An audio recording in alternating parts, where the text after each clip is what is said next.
May buntag sir na naka sa purgatorio si pangalan. Aljun. Aljun. Kanos na namatay? Gahapon, ma'am. Gahapon lang. Unsay hinong dansap kamatayon, Sir Aljun? Giloan, ma'am. Giloan nila. Kauban to nimo mga lalaki pag kamo tong namista tas giluan.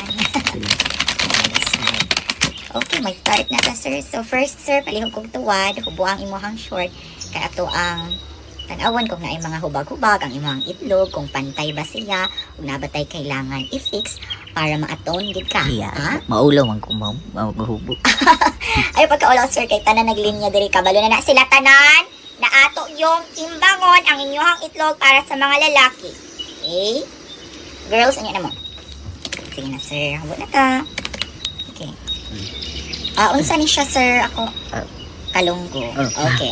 Abi na ko ikatulo ni mo ni na itlog. So, ang kalunggo na to, sir, ato gyud ni siya sunugon og sigarilyo para mawala ni, ha? Okay, para mapantay siya. Kay tulo naman, kung dili ka gusto, mag-add on na lang tag another kalunggo kay para upat na. Okay. So, ato ni siya tanggalon. So far, pareharaman sila kadakon. Okay, sir.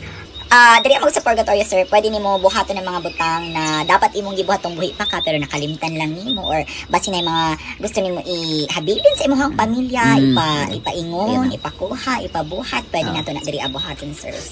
So first, sir, na-address ako ang record na naakay mga utang na wala na bayadan.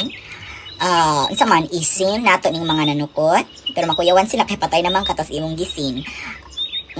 Pwede nato sila isin, pwede pod nimo ma-access ang imuhang cash kay para ato sila mabayadan kung naa pa kay enough fund, kay dili gid ka makasaka sa langit kung naa pa kay mga batal. Saman bayadan nato, sir. Anyway naman sir ka insurance. Bayaran lang. Bayadan